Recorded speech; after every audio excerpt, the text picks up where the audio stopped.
Pessoal, boa noite. Boa noite, pessoal. Tudo bem? Animados? E o negócio é bom, mas cansa, né? A semana inteira.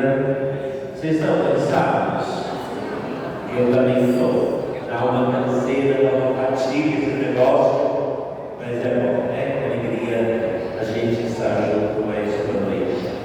Ficar em pé, a gente fazer uma oração em nome do Pai, do Filho e do Espírito Santo. Amém. A nós descer.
Luiz Roberto de Laço, tá bom?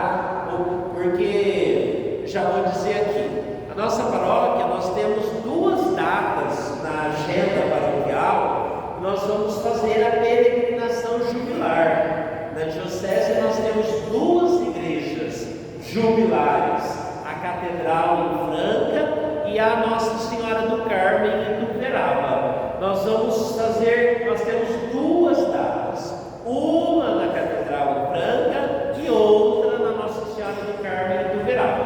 Então, hoje, com a graça de termos o Padre Rogério, que vai nos ajudar um pouco a refletir sobre o ano jubilar, mas até as nossas peregrinações, aí nós vamos sair daqui, vamos para a Franca da Catedral, outra data nós vamos para Ituverava, para fazer tudo aquilo que recomenda o ano jubilar, para a gente, sobretudo, alcançar a graça da indulgência, tá bom? Que também o Padre Rogério traz hoje para refletir com a gente. Então, alegria tê-lo aqui, querido irmão, querido amigo, né? Vocês sabem, o Padre Rogério é dessa cidade. Eu, na verdade, fiquei na dúvida, qual a vocação, se é da Cristoinha ou é da Santa Mulher?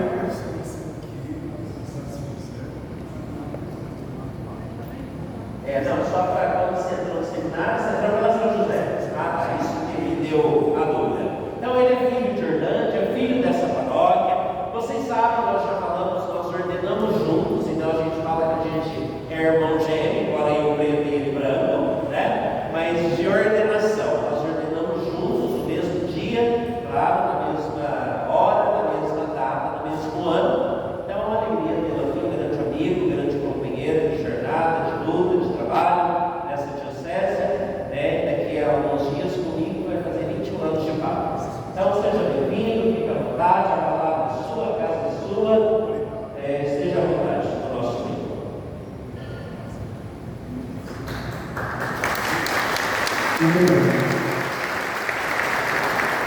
Louvado seja nosso Senhor Jesus Cristo, para sempre seja louvado. Uma boa noite a todos. Realmente com muita alegria, com o coração profundamente agradecido, eu aceitei o convite do Padre Carlos para participar desta noite de formação com vocês. Sinto-me realmente em casa, justamente porque eu nasci para Deus, nasci para a igreja, para o céu, exatamente aqui na paróquia São José. Eu fui batizado dia 13 de fevereiro de 77, entreguei a minha idade. Exatamente naquela batismal, eu acho que deve ser a mesma, deve ter mudado, não. O Padre Fábio, que na época era diácono, ele celebrou o meu batismo. Graças a Deus. Dia 13 de fevereiro de 77. Depois a gente vai crescendo, começa a fazer a catequese. Tenho uma alegre memória da avó materna, que foi falecida. Eu acompanhava na missa às 18h30. Não tinha esse horário, a missa pulou, né? O sábado, agora às 19 horas. Fiz a catequese. Dona Ineida, foi na catequista. Não está aqui, não, né? Dona Ineida Scarelli. Os 3 anos da catequese, ela me acompanhou. Fui crismado, fiz a primeira comunhão, fui crismado. E com 18 anos, acompanhamos com os padres da época, o Padre Jamil, o Padre Lalim, sobretudo o Padre Lalim, acompanhou bastante o discernimento vocacional. Eu ingressei no seminário, dia 5 de fevereiro de 95. Eu gosto de guardar. Dias atrás, dia 5 de fevereiro, eu celebrava a Ação de Graças pelos 30 anos que eu era acolhido no seminário. Fui ordenado sacerdote juntamente com o Padre Carlos, no dia 12 de março de 2004, e Dom Diógenes, nosso primeiro bispo, achou por bem que eu ficasse em Orlândia, servindo e trabalhando como vigário. E aqui fiquei 9 meses. Portanto, os primeiros 9 meses, o ministério sacerdotal me confiava, eu vivi aqui da paróquia São José. Até que eu troquei com o Padre Carlos. O Padre Carlos começou o sacerdócio lá em Urinava, a paróquia do Santo Carmo, e eu fui para São José. Enfim, depois trabalhei 5 anos em Urinava, como vigário paroquial, depois 6 anos e meio na paróquia São Pedro, ocupado na cidade de Franca. Já estou há 8 anos ocupado a nossa querida Igreja Amiga Diocese, nossa Sé Catedral. Obrigado aos nossos proteanos, já estou cumprindo a mesma época, né? 8 anos já, geralmente pelo direito canônico, o Papa fica 6 anos, podendo renovar ou permanecer mais alguns anos, de acordo com a vontade de Deus, do Senhor Bispo. Mas enfim, apenas uma introdução para dizer que tem feito para o Rogério, que fez para o Rogério nos últimos anos. Nesse mês, se Deus quiser, para o Carlos lembrar, nós já vamos completar 21 anos do ministério sacerdotal. Então, eu agradeço a Deus esta oportunidade para o Carlos estar com vocês. Se hoje sou cristão, sou padre da igreja, devo muito à querida paróquia São José, que semeou a graça de Deus e semente do Evangelho na minha alma. Bom, então não tenho vocês no meu coração, na minha oração. Deus os abençoe e abençoe. Saúde também para o Luizinho, que está aqui, né? Para o Luizinho está aqui, né? Ótimo. Muito bem, Padre Carlos convidou para abordar com vocês este tema bastante interessante. Nós estamos num ano especial para a igreja. É um kairos, é um tempo privilegiado da graça de Deus. E vejam, meus irmãos e irmãs, se nós não ficarmos atentos, vigilantes, o ano vai passar e nós não vamos receber as graças que este ano de milagre tem para nos oferecer. Nós estamos quase no finalzinho do mês 2 do ano civil, mês de fevereiro. Então vamos mergulhar na espiritualidade, nas propostas deste ano jubilar. Papa Francisco, a quem nós devemos explicar nas orações esses dias, graças a Deus está lembrando, mesmo São Padre foi muito feliz com a proposta desse tempo do santo. Jubileu da esperança, justamente porque a sociedade, o mundo, tem vivido dias difíceis. Vocês devem se recordar, há 5 anos nós fomos surpreendidos com a triste pandemia, já há alguns anos as guerras que não cessam, e tudo isso tem adoecido a humanidade. Isso tem adoecido a humanidade. Certamente nós convivemos com pessoas que sofrem os efeitos da pandemia 5 anos atrás, os efeitos desse cenário de guerra que nos encontramos. Sabiamente, então, o Papa 2 contempla esta virtude teologal, virtude que Deus, nosso Senhor, infundiu, plantou em nossas almas no dia do nosso batismo, que é a virtude da esperança. Sabemos que no dia do nosso batismo, as 3 virtudes teologais foram derramadas sobre nós: a fé, a esperança e a caridade. Falamos muito a respeito da fé de nós, falamos bastante a respeito da caridade, falamos pouco ou quase nada a respeito da esperança.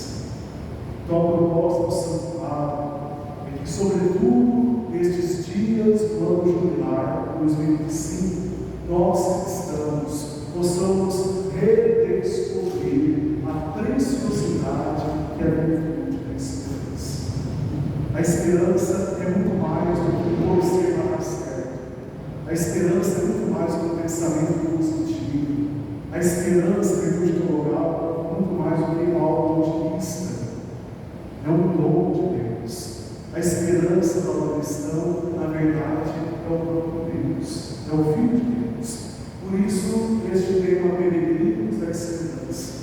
E o lema, uma citação para Carlos Romanos: a esperança não confunde, a esperança não decepciona. Meus irmãos e irmãs, chamar esperemos que esta breve partida da meditação que faremos nesta noite desperte em nós o desejo de redescobrirmos a virtude da esperança. Claro, nós esperamos muitas coisas. Esperamos comprar carro, reformar casa, esperamos que os filhos se formem, tenham uma boa formação acadêmica, mas a esperança do cristão vai além das esperanças deste mundo. A esperança do cristão é um dia contemplar a face de nosso Senhor no céu. Então vamos lá. Temos que ter a noite, Padre Carlos, por favor. Até meia-noite a dia, mesmo. O que é o jubileu? Temos uma bela foto, Santo Padre Francisco, abrindo a porta santa da Basílica Vaticana, da Basílica de São Pedro. Jubileu, meus irmãos, sabemos que a palavra jubileu é de júbilo. significa alegria. Então nós somos chamados a também descobrir a alegria neste tempo de dor, de sofrimento, de guerras. A palavra judeu tem sua origem hebraica, convocação para celebrar um evento específico e conceder graças especiais. A origem do jubileu deriva da termo Yobel. Yobel é um instrumento que o judeu usa, chifre de carneiro. A palavra jubileu tem a sua raiz, a palavra Yobel. Para o judeu é tipo berrante, um chifre de carneiro, que eles chamam de shofar. Quando é o dia do que é o dia da expiação, da purificação dos pecados do povo de Deus, o dia do perdão, alguém toca o shofar, esse chifre de carneiro, para anunciar que é um dia especial, um outro puro, dia do perdão e da misericórdia de Deus. E quando coincide com o ano jubilar, o ano santo, com mais ênfase, mais entusiasmo, alguém toca este instrumento, que é o shofar. Em Levítico, no livro Levítico, capítulo 25, versículos de 8 a 13, nós temos ali a primeira celebração do jubileu nas Sagradas Escrituras. Vocês me permitem? Vou ler brevemente. No livro Levítico, contarás 7 semanas de anos, ou seja, 7 vezes 7 anos, o que dará 49 anos. Então farás soar a trombeta no dia 10 do 7º mês. No dia do grande perdão, fareis soar a trombeta de todo o país. Declarareis santo o 50º ano e proclamareis a libertação para todos os habitantes do país. Será para vós um jubileu. Cada um de vós poderá retornar à sua propriedade e voltar para a sua família. O 50º ano será para vós um ano de jubileu. Não semeareis, nem colhereis, que a terra produzir espontaneamente. Nem fareis a colheita da videira podada, porque é o ano do jubileu sagrado para vós. Mas podereis comer o que produzir nos campos não cultivados. Neste ano de jubileu, cada um poderá retornar à sua propriedade. Palavra do Senhor, graças a Deus. Então, esqueçam de proclamar esta passagem bíblica, que é justamente esta passagem de Levítico, que fundamenta o jubileu nas Sagradas Escrituras, e, consequentemente, fundamentará os jubileus. Nós hoje estamos, em pleno ano de 2025, celebrando o jubileu por causa deste acontecimento histórico das Sagradas Escrituras. Este ano jubilar é um ano para relembrar a libertação do povo de Israel que foi escravizado no Egito sob o poder de Faraó. No ano jubilar, que acontecia no contexto judaico, acontecia a cada 50 anos, não se produzia nada, justamente para a terra onde se produzia, pudesse repousar, descansar. Havia o perdão das dívidas, havia a reconciliação dos inimigos, era o ano da graça do Senhor. Uma ocasião, conforme está escrito ali, para restabelecer uma correta relação com Deus entre as pessoas e a criação. Aí nós nos deparamos com a clássica cena, passagem que nosso Senhor vai a Nazaré e lá na sinagoga proclama esse texto do profeta Isaías. Jesus, depois do seu batismo, vai à sinagoga, entrega para ele essa passagem de Isaías. O Espírito do Senhor está sobre mim, porque ele me ungiu para anunciar a boa aos pobres, enviou-me a proclamar a redenção aos cativos e a vista aos cegos, e a restituir a liberdade aos oprimidos, a proclamar o ano da graça do Senhor. Ele nada, o evangelista diz, Jesus afirma, hoje se cumpriu essa passagem que acabaste de ouvir. Ou seja, em Jesus Cristo, o Messias anunciado no Antigo Testamento, se cumprem todas as profecias. Ele é o jubileu, ele é a causa da alegria da humanidade. A humanidade não é escravizada sob o governo do faraó, mas a humanidade escravizada sob o governo do pecado. Nós sabemos, de acordo com a nossa participação na igreja, como nós vemos se cumprir esta passagem na nossa vida, mesmo. O pecado, tantas vezes, nos deixa cegos, cativos. A experiência da palavra de Deus, especialmente a experiência dos sacramentos, devolve aquilo que o pecado roubou de nós. O pecado nos deixou prisioneiros, cativos, passamos a ficar libertos. De Cristo é a nossa liberdade. O pecado nos trouxe semente espiritual, de tal maneira que nos tornamos incapazes de ver a graça de Deus agir na nossa vida. Mas a nossa experiência na comunidade cristã, na igreja, nos cura de todo qualquer cegueira espiritual. Muito bem. Até então falamos do jubileu na Bíblia.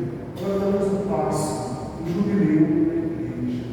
Veja, o primeiro jubileu, meus irmãos e irmãs, na Santa Igreja, aconteceu no ano de 1300. O Papa Bonifácio VIII proclamou o primeiro jubileu do ano santo. Acontecia esse primeiro jubileu que só ia atualizar aproximadamente depois de 100 anos. Ao longo da história da igreja, apareceu um Papa ainda mais indulgente, favorável ao povo cristão. Ele reduziu o jubileu para 50 anos. Desde que começou na Bíblia, a cada 50 anos, mas o Papa Bonifácio VIII dedicou a cada 100 anos. Depois assumiu o governo da igreja do Papa Clemente VI. Ele pensou no ano 1343. Ele pensou, mas muitas gerações não vão iniciar o jubileu. Ninguém tem 100 anos assim. Nós levamos tempo ou outro, Deus é a graça da longevidade. Então o Papa Clemente estabeleceu 50 anos de jubileu. Mais para frente, no ano de 1470, Papa Paulo II definiu que seria celebrado o jubileu a cada 25 anos. E melhorou para nós, né? Melhorou para nós. E vai melhorar ainda mais, melhorou para nós. Existem os chamados jubileus extraordinários. E isso nos alcança e nos beneficia muitíssimo. Vejam, o Papa Pio XI, no ano de 1933, não é um ano santo, não seria historicamente um ano de jubileu, um ano jubilar, mas ele quis recordar na época o aniversário da redenção de Cristo. Então ele celebrou excepcionalmente em 1933 um jubileu, por isso chamado jubileu extraordinário, para celebrar os 1900 anos da Páscoa de Cristo. Interessante, né? Nós celebramos, certamente, no ano 2015, mesmo Papa Francisco, como é um ano historicamente para ser jubileu, o Papa estabeleceu um ano extraordinário da misericórdia, exatamente. E como São Paulo, uma vez mais, foi feliz mesmo, quantas graças nós alcançamos no ano de 2015, e abril de 2016, vivenciamos o ano da misericórdia. Tivemos a Porta Santa na Catedral. Quem participou de 2016? Na Catedral? Na Franca.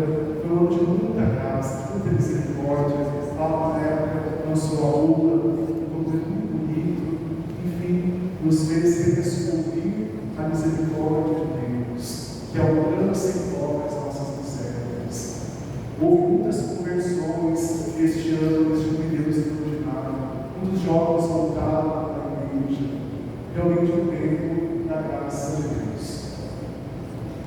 Muito bem. A forma de celebrar estes anos jubilares também foi diferente ao longo da história da igreja. Na sua origem, fazia-se a visita às basílicas romanas, ou seja, a cidade de Roma, São Pedro e São Paulo, portanto, uma peregrinação.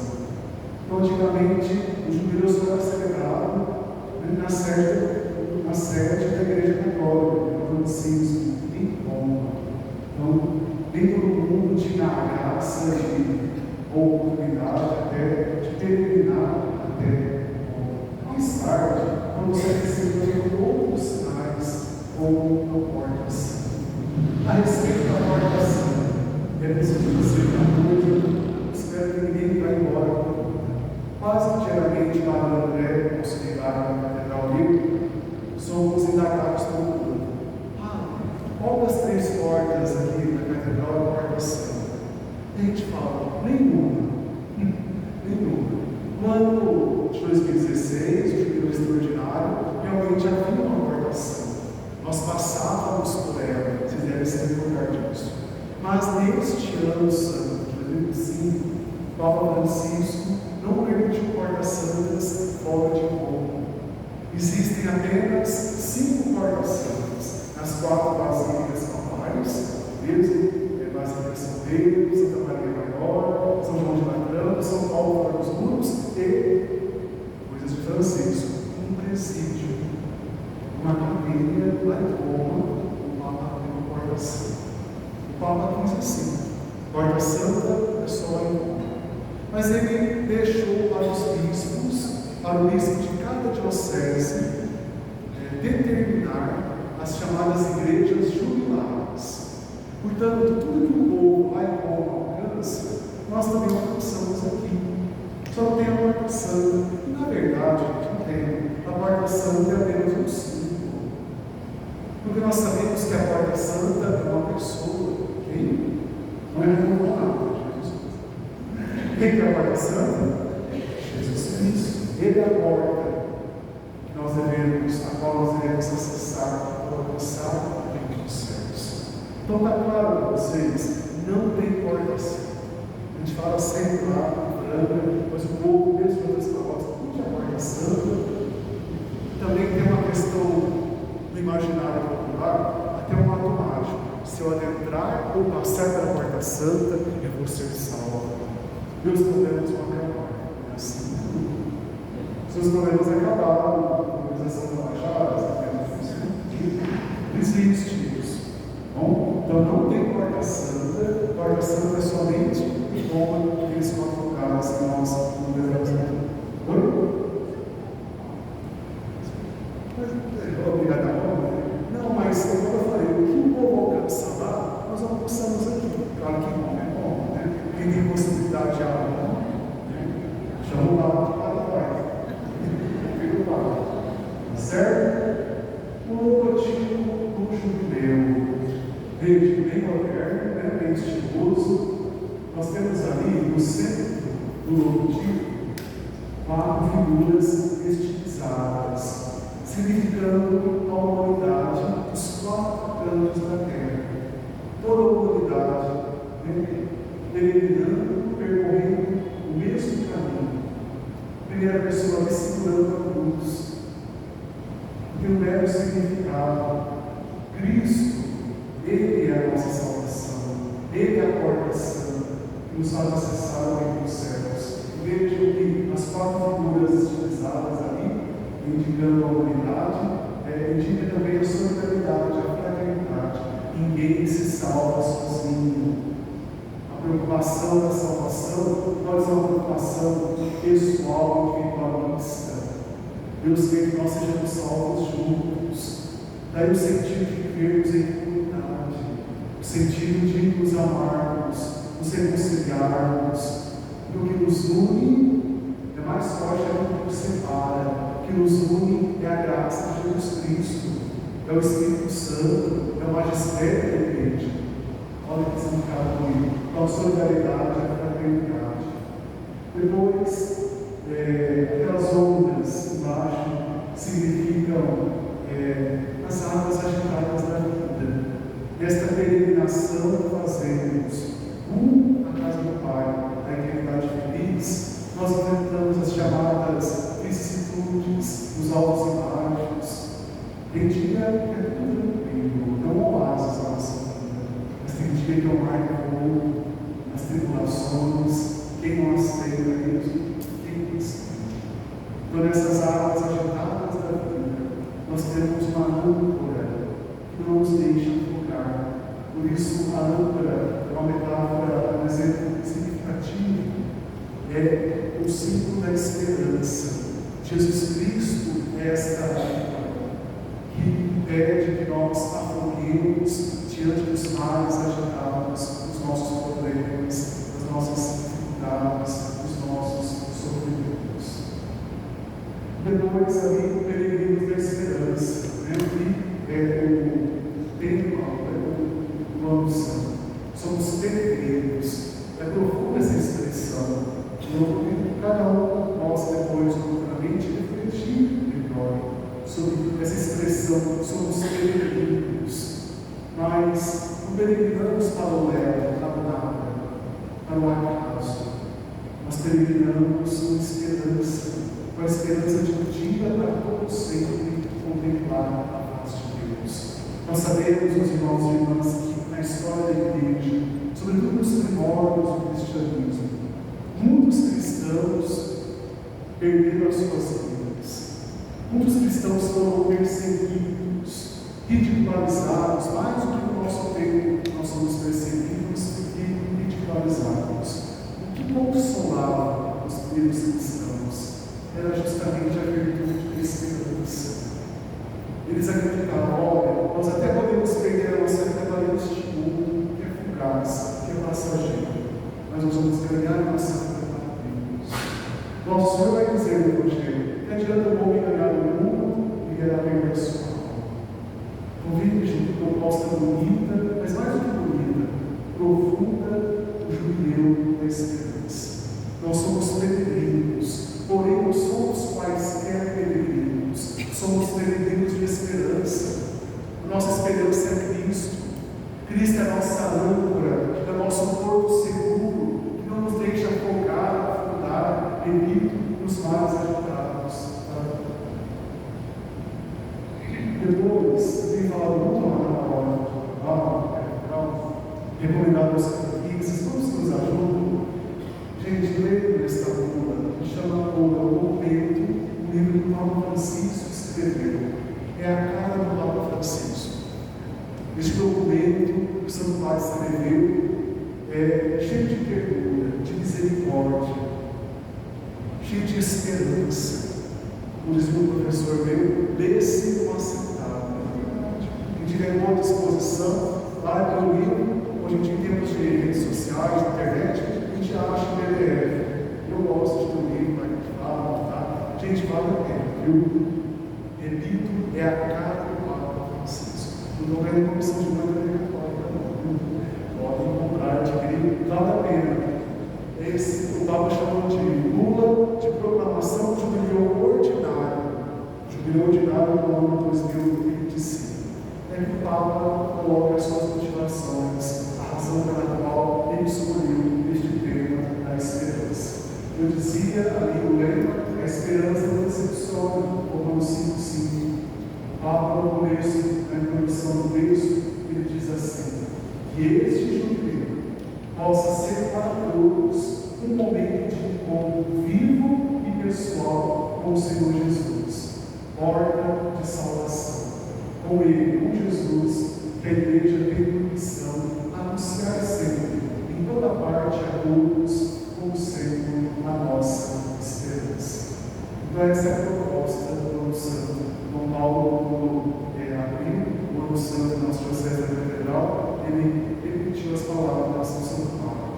Este ano jubilar seja uma grande oportunidade para nós nos encontrarmos ou nos reencontrarmos com Jesus. Entendo o que eu quero dizer? Que seja o tempo oportuno para nós nos encontrarmos.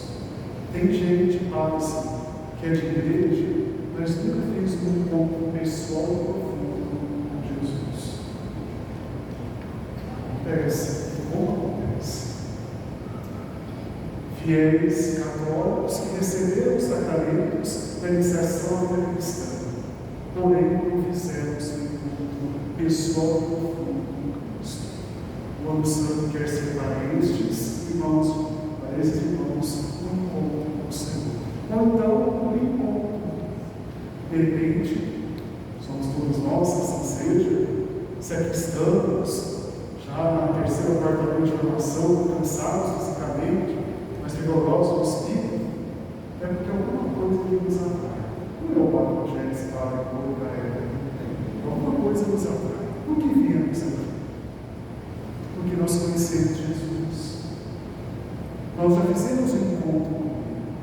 Então, o Ano Santo quer ser uma oportunidade para a gente se reencontrar. Porque, infelizmente, não poucas vezes, nós sofremos de amnésia espiritual. Nós esquecemos as maravilhas de Deus na vida.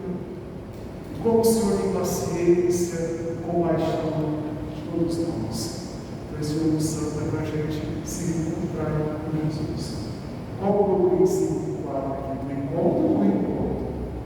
Do encontro, né? Vamos lá? O Papa também na bula fala dos chamados sinais de esperança. Muito bonita essa parte também desse documento do Papa. Primeiro sinal de esperança. O Papa não quer de forma alguma que este ano santo da esperança fique na teoria, fique no abstrato, fique apenas no campo filosófico, reflexivo, celebrativo. O Papa quer que a gente encarne, que a gente atualize, concretize a esperança na nossa vida pessoal, na nossa vida familiar, na nossa vida de igreja, comunitária, na nossa vida social.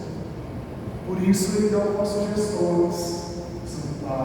Sinais de esperança que devem ser necessariamente evidenciados. O primeiro sinal que ele deixa aqui é uma catequese sobre a paz do mundo. O Papa sofre muito, sofre mesmo com as guerras. Você sabe que toda noite uma família, padre, lá na faixa de Gaza, mesmo lá no hospital de Roma, com toda a atividade que está tendo, ele liga todos os dias no carro de noite, ele liga o padre, todos os dias. Quando ele fala da Ucrânia, né, eu gosto muito de acompanhar os evangelhos aos domingos, ele fala: não vamos esquecer da flagelada Ucrânia. Da flagelada Ucrânia. O padre está muito sofrido com as guerras. Tentou negociar mediante, né? Mas, enfim, mandou seus secretários lá fazer um monte de negociação, mas não deu certo. O Trump é sempre alguma coisa, né? Fizemos tudo isso. Enfim, mas ele fala da paz. Daí ele lembra o Sermão da Montanha: serão chamados filhos de Deus todos aqueles que promovem a paz. Meus irmãos e irmãs, que nos identifica ou nos distingue como filhos de Deus, não é somente o fato que é uma coisa, com certeza, que temos recebido sacramentos. O que nos distingue como filhos de Deus é a vivência do amor, do mandamento do amor entre nós, é a construção da paz. Quando nós construímos a paz no micro e no macro universo, nós somos reconhecidos por Deus como seus filhos. Compreendemos isso? Quando nós aprendemos a construir a paz no nosso micro e macro mundo, ou seja, no nosso mundo ali no dia a dia, com a família, no trabalho, na comunidade, na igreja, e no macro mundo, na sociedade em geral, aí sim Deus nos reconhece. Certamente brota no coração de Deus, Deus, nosso Pai, disse para Jesus, por meio do seu batismo: este sim é o meu filho amado, em quem eu coloco todo o meu bem. Será que o Divino Pai Eterno, quando a nossa vida hoje, pode nos chamar de seus filhos, pela vida que estamos levando? De fato, estamos construindo, promovendo a paz na casa, na convivência entre marido e mulher, entre pais e filhos, entre irmãos. Será que Deus, nosso Pai, olhando a nossa conduta no trabalho, olhando a nossa conduta na igreja, nos movimentos que enfrentamos, nas pastorais que servimos, Deus se alegra com o qual se alegrou em Cristo? Este é o meu filho amado, esta é a minha filha. Ou Deus se sente certo de Jesus? porque estamos vivendo um caminho de guerra. Então, um pensamento singelo, mas muito bonito, de Dom Bosco, São João Bosco, ele fala assim: a nossa vida é um presente de Deus, e o que nós nos tornamos é o nosso presente para Ele. Bonita essa frase, né? A nossa vida é um presente, é um dom de Deus, mas o que nós nos transformamos ao longo da vida é o nosso presente de Deus. Que tipo de presente nós estamos sendo para Deus? Merecemos isso. Depois, outro sinal de esperança lá fora é a abertura da vida. Ele motiva os casais a serem abertos à vida, a serem generosos. Vivemos uma sociedade tão descartável nos seus relacionamentos, tão dadas ao mundo pet. Nós sabemos dos casais que fizeram a opção de não terem filhos, optaram pelo lugar somente pets, não se pets com filhos. Nossa sociedade está totalmente invertida de seus valores. É um sinal de esperança um casal realmente cumpre a terceira promessa que fizeram no dia do seu casamento. A igreja perguntou ao casal: promete receber os filhos que Deus nos confiar, educados na lei de Cristo da igreja? O padre, o diácono, o microfone da boca da noiva, o da matéria da vida, coloca o microfone da boca do noivo, mas é a primeira coisa que faz é o fechamento da vida. O tio, os netos consentivos, viver no teatro, ao menos a terceira promessa do casamento. Tem que cuidar. Então é um sinal de esperança, como um casal é generoso com Deus e é aberto à vida. Também o Papa nos pede para sermos sinais de esperança de que forma? Aos presidiários, que pedem muito a visita aos presos, aos idosos, aos pobres, aos doentes, seja em casa, seja nos hospitais. O Papa sempre pede nas suas mensagens: ele visite todos. Acho que no final do ano ele falou: olha, você vai ter o Natal, visite uma pessoa idosa. Ele valoriza muito a figura dos pobres, dos idosos, enfim, dos abandonados da sociedade. Obras de misericórdia.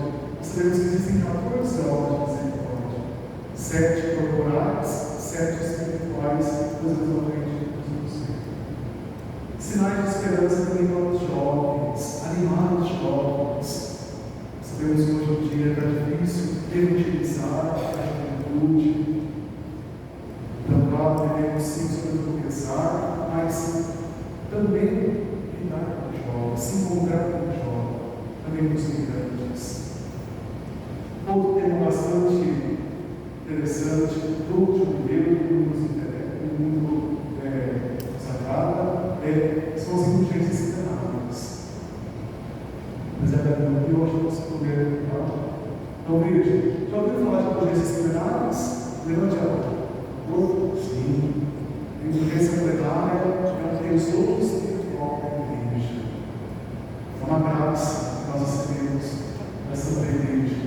Segundo o catecismo da igreja católica, a remissão perante Deus da pena temporal devido aos pecados, cuja culpa já foi apagada, remissão do fiel devidamente disposto, obter certas e determinadas condições em relação à igreja, a qual, quando dispensadora da redenção, distribui e aplica por sua autoridade o tesouro das satisfações de Cristo e dos santos. Claro, é um conceito teológico, existe na igreja manual das indulgências. Veja, o pecado provoca a salva, a culpa e a pena temporal. A culpa do pecado ela é absolvida cada vez que a gente faz uma boa confissão. Os pecados são absolvidos, a culpa é perdoada, mas permanecem as penas temporais. Essas penas temporais, elas serão purificadas ou porque no céu só entra a loucura. Aqui a gente lembra o sermão da montanha, Mateus 5, o Senhor vai dizer: bem-aventurados os puros de coração, coração. Esse é o fundamento. Somente os puros de coração, de alma, é Deus.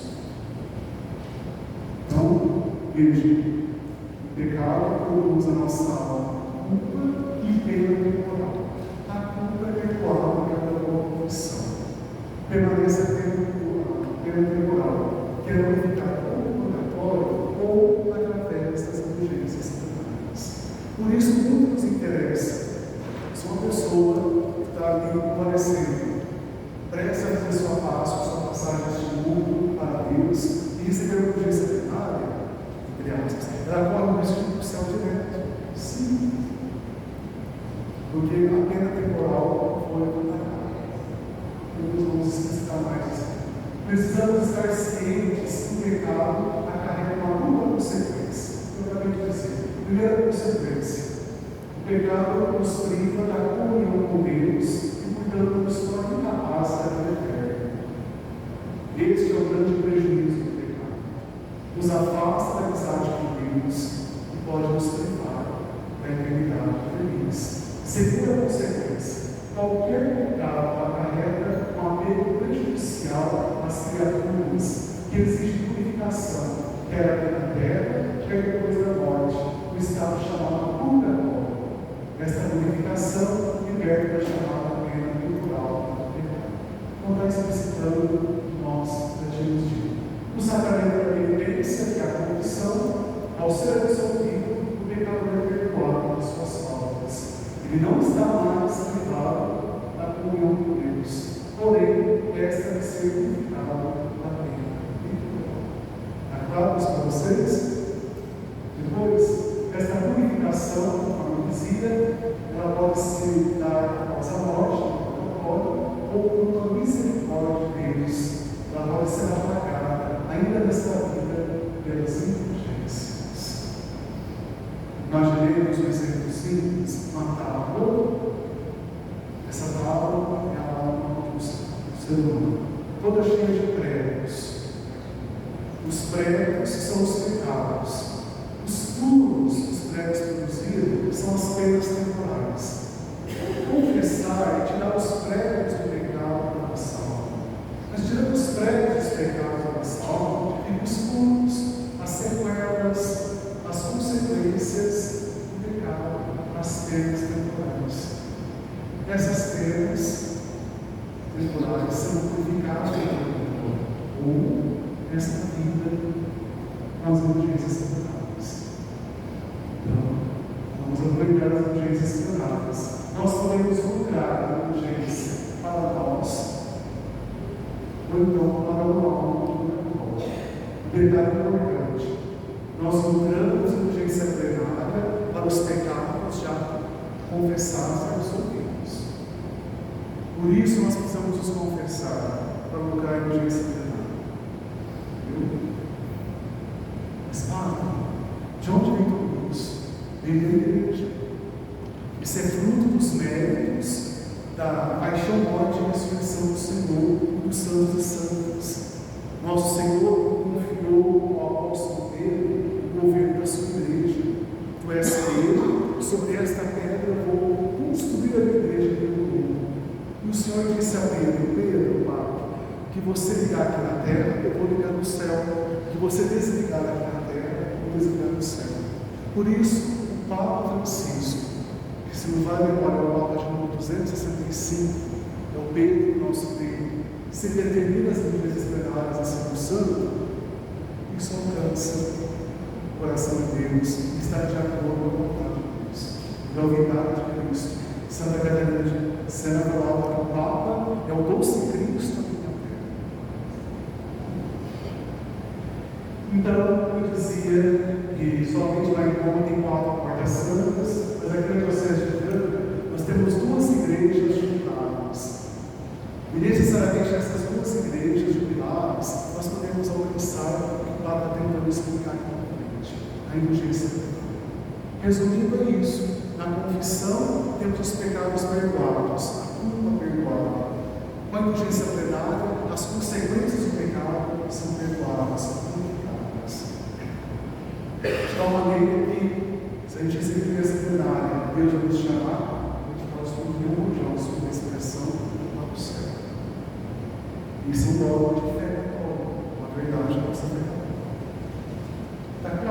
vocês?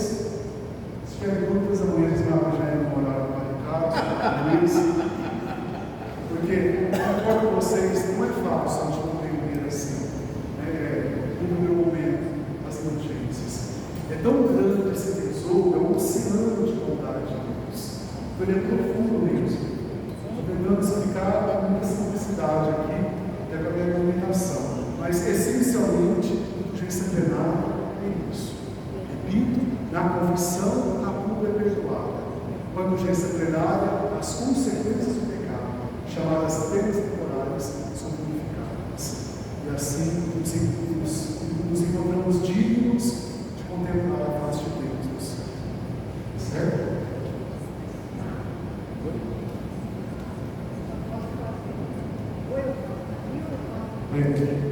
A gente pode procurar urgência uma vez ao dia. Perguntando a sua amiga aqui, né? Eu posso lucrar para mim, ou eu posso lucrar com a aula ambulatória, na aula do Letícia Francisca. Agora, gente, veja, estamos no ano santo. Estou falando lá na catedral o seguinte: a gente pode colaborar com Deus para esvaziar o purgatório nesse ano santo. Esvaziar o purgatório, principalmente que nada vai estar mais fácil. Não vamos perder tempo.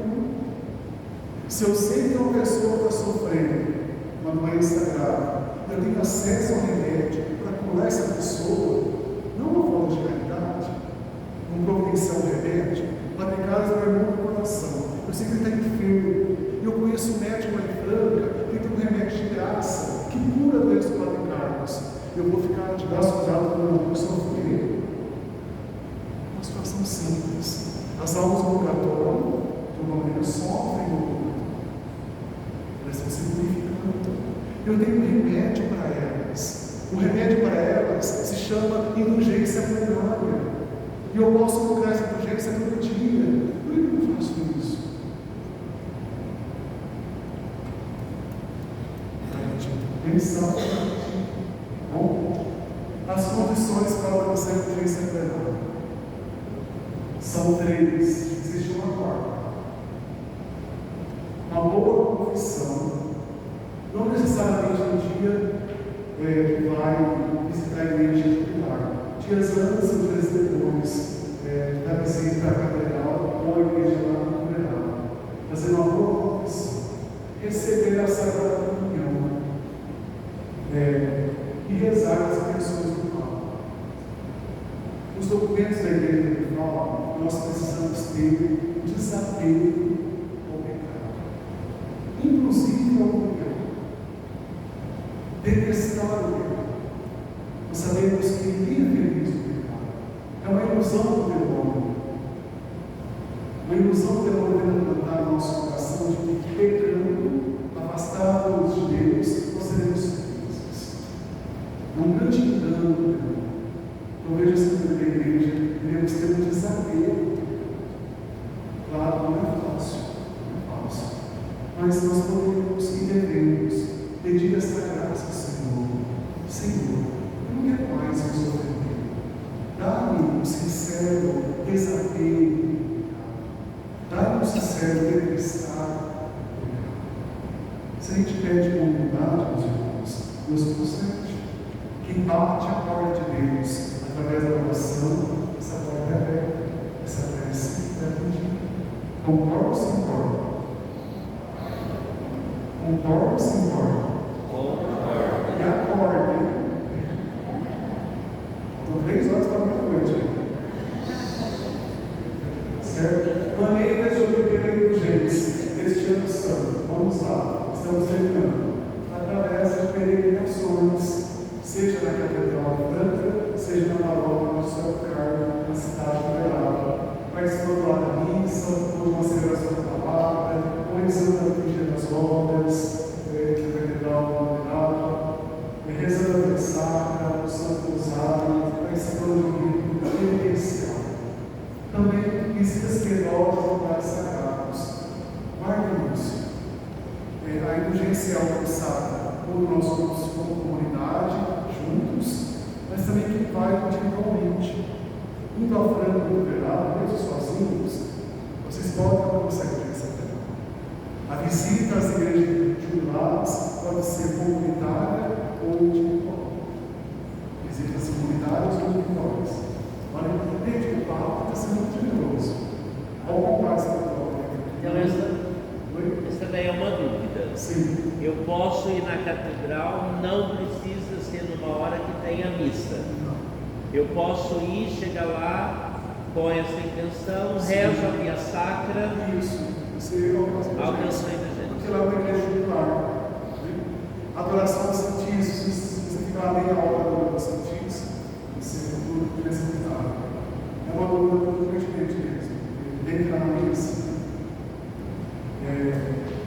Com as visitas à adoração eucarística, meditação, a oração do Senhor, que é o Pai Nosso, recitado prévio e lugar social.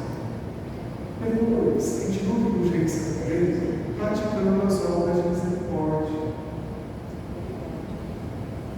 Eu dizia, são 14 horas, temos de Google, depois vocês podem digitar lá, obras de misericórdia.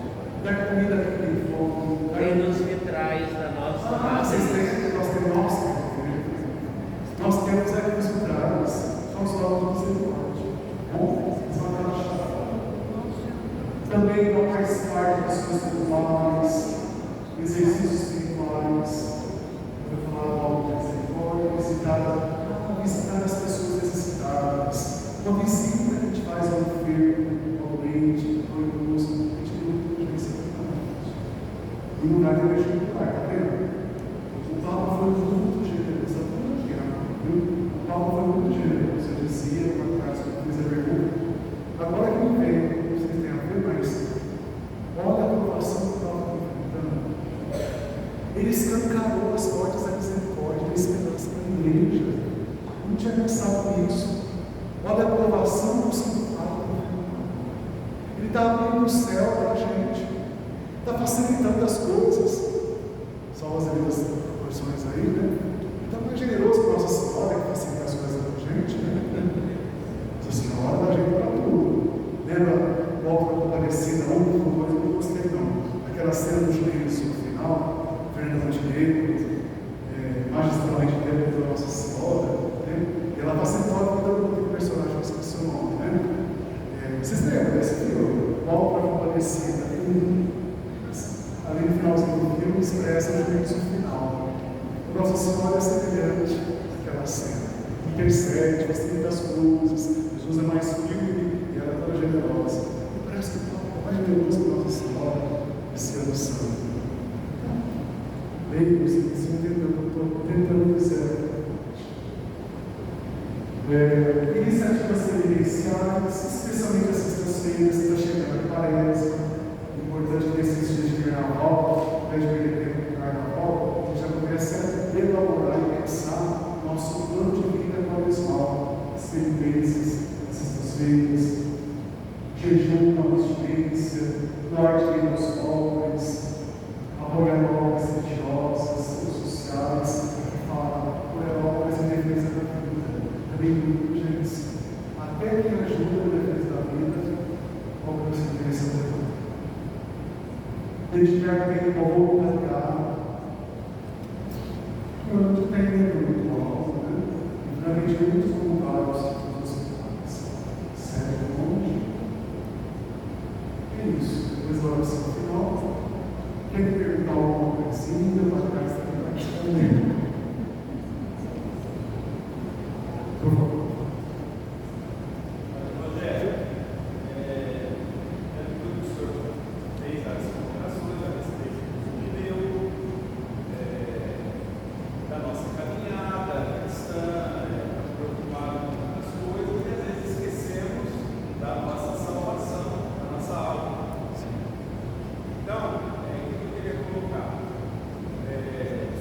Mostrar aí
Sim. Fica assim, muito vago. As pessoas não têm ido pelo manual das tendências. Existem muitas outras práticas bem acessíveis, né? Que é o caso da reza do terço em família, ou em grupo, a meditação da palavra, por meia hora, a adoração do Santíssimo.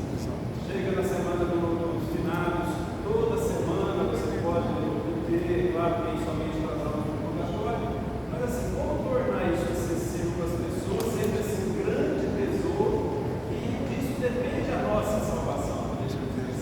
A nível, sei lá, diocesano, uma paroquial, uma pastoral, alguma coisa. Sim. Bem. Muito bem ponderado. Parabéns, você está por dentro do assunto. Graças a Deus, Deus conserva. Então, o jubileu, em toda a sua abundância de graças, é um ilustre desconhecido. O jubileu vai passar. Vai, exato. Mas assim, é um ilustre desconhecido. Agora, claro, também tem aqueles católicos que não têm interesse pela sua fé. São aqueles irmãos que frequentam a missa aos domingos e dá bom demais. Que hoje em dia favorece muito o acesso às redes sociais. A internet, ela não é só infernizar a nossa vida, nos afastar da graça de Deus, mas a gente consegue acessar muitas informações pelas redes sociais. Agora, a sua pergunta tem uma resposta única, mas um trabalho de formiguinha daria essa sugestão. A gente que é de igreja, graças a Deus, está ligado aos movimentos pastorais, o nosso micro-mundo, começar a falar do jubileu, começar a falar dessas possibilidades, porque indulgência, como você bem lembrou, não é só agora no ano santo. Na semana de finados, de um ou outro governo, quando a gente canta o Tedeu, na virada do ano, 31 de dezembro, quando a gente canta o recito Benigniato, hino ao Espírito Santo, no primeiro dia do ano, a recitação do Rosário da Família, tudo isso é indulgência. Então, no nosso dia a dia, nas pastorais ou governos, a gente pode trazer esse ensinamento para um trabalho de formiguinha. Porque não dá para o padre, toda a missa dominical, falar, gente, existe o jubileu, existem as crianças liberadas, entende? Agora isso está sendo bastante divulgado, as pessoas vão intuindo. Existe também uma coisa que eu vejo muito lá no dia a dia pastoral, chamado sensus fidei, o senso da fé. Houve a primeira peregrinação na catedral no comecinho de fevereiro. 4 paróquias da periferia da cidade, a região do Porto lá. Gente muito simples, muito humilde. Eu celebrei isso numa quarta-feira. Eu celebrei na missa paróquia às 19 horas e às 20 horas. Essas 4 paróquias foram lá, cheio de coisa bonita. Louco, estava chovendo, Jesus, como a colheita do mundo, né? Tinha muita gente com força. As paróquias do aeroporto, Tirapã estava, paróquias do Pedro lá do mar, né? E depois o povo achou que tinha que confessar onde no grau de explanar. Tem as dúvidas. O que o padre André e eu estamos atendendo de senhorinhas, senhorzinhos, que se quer estudar, ter de infância e adolescência, mas já intuindo as coisas, sabendo que a indulgência é plenária e desejando a indulgência. Padre, eu quero oferecer o grande indulgência para o meu marido. Uma senhora muito simples, escutei isso, uma senhora muito simples. Então existe um sensus fidei, o senso da fé. Por isso eu falo, gente, nos grupos de terço, nos apostolados da Mãe Rainha, na catequese paroquial, nos encontros de liturgia, na reunião dos ministros, no grupo de oração da renovação carismática católica, dediquem 10, 15 minutos para falar do Ano Santo. Dediquem 10, 15 minutos para falar das indulgências plenárias. É uma forma de sentar. Por que a gente faz a evangelização se não lançar as sementes do Evangelho? E por que, sobretudo neste ano santo, não lançar as sementes da indulgência plenária? O que é isso? Entende? É um caminho que a gente poderia possibilitar as pessoas conhecerem mais ainda, vivenciarem as indulgências. A sugestão seria essa. Mais uma questão, para pegar está falando para isso.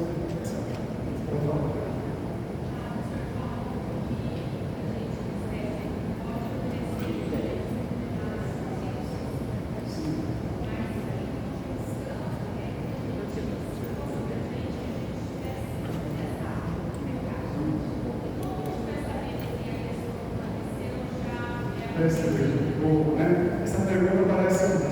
Ela está perguntando aqui, eu ofereço a indulgência penal com uma honra no rogatório. Mas eu tenho intenção. Como se dá isso? Ao aproveitar a pergunta, a gente faz a intenção. Senhor, a minha intenção é para mim mesmo. Essa indulgência penal. Senhor, essa intenção era algo do meu pai que faleceu. Se porventura o meu pai estiver no céu, Deus distribui aquela graça e indulgência para outra alma, as almas que mais necessitam do purgatório. Não é assim que a gente reza no rosário? Socorrer aquelas que mais precisarem da vossa misericórdia. Então não é em vão. Não é em vão. A gente oferece, tem a intenção, se porventura aquela alma estiver na permanência eterna, Deus e a Virgem Maria vão encaminhar aquela urgência. Ela não é exceção, uma alma que mais precisa. Bonito isso, né? Por isso que é um tesouro de misericórdia, gente. Bom, podemos encerrar? É um assunto instigante, desculpa, deixei mais dúvidas, mas espero ter esclarecido alguma coisa a respeito desse tema tão bonito. Bom, passa a palavra para o Carlos. Muito bem. Que pena, né? Que a nossa paróquia não está aqui, não é? Porque além de escutar essa voz macia e doce, faz dormir. Alguém dormiu? Você viu alguém dormindo? Não? Alguém dormiu? Não? Ah, muito bem. Então, mas tudo bem, né? Nós é que deveríamos estar aqui, né? Para escutar isso, essa maravilha toda, sermos aí bem formados e instruídos. E que bom. Eu acho que agora no final você falou, e acho que aí reforçou, né? Eu só posso fazer indulgência para o morto ou para mim. Eu não posso fazer para o Rogério quando ele está vivo. Ok? Tá certo? Tá bem, queridos. E a alegria, essa quarta noite, estarmos juntas essa semana. Tem valido a pena ou não? Sim. Tem? Vocês acham que a gente deve continuar com esse tipo de proposta? Sim. Anual, claro que uma semana inteira, uma vez por ano, né? Mas a gente tem a intenção de outras durante o ano, claro, uma noite, duas no máximo, né? Com outros temas também instigantes, tá certo?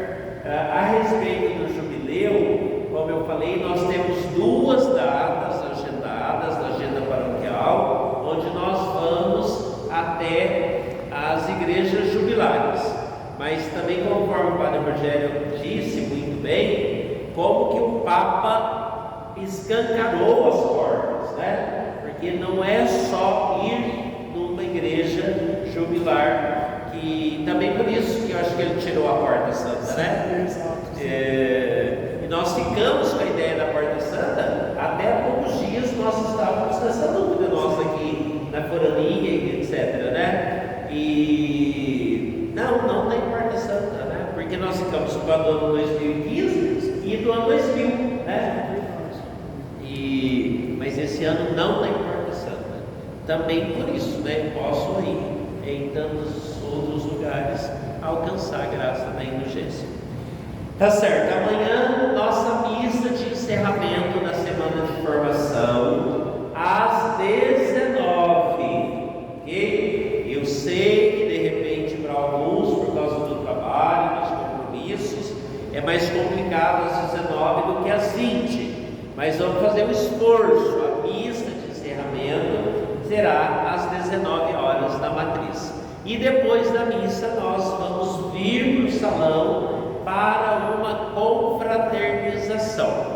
Nós vamos comer e beber algo gostoso, juntos confraternizar, partilhar, por que não conversar do que a gente aprendeu essa semana, né? Mas de uma forma informal, gostosa, comendo algo, beliscando algo e bebendo algo, tá certo? Quem puder, por favor, traga um prato de salgado. Não é biscoito, não é rosca e não é bolacha, água e sal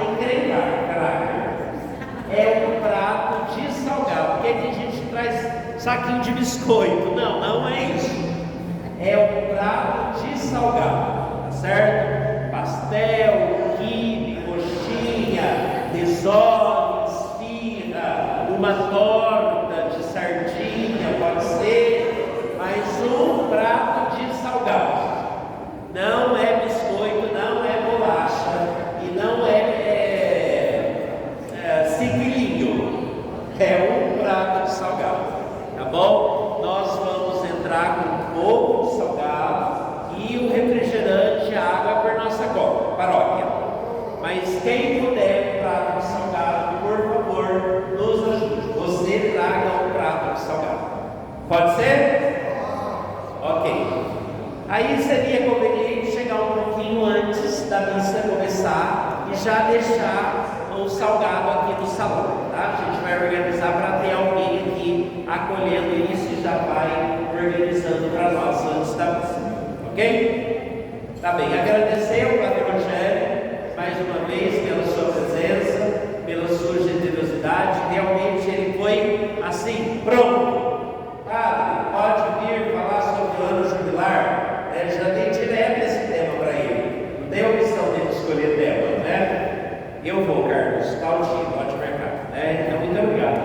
E realmente nos ajudou imensamente, tá bom? Deus te abençoe. E Nossa Senhora e São José continue te acompanhando. Receba o mimo da nossa paróquia, como forma de agradecer.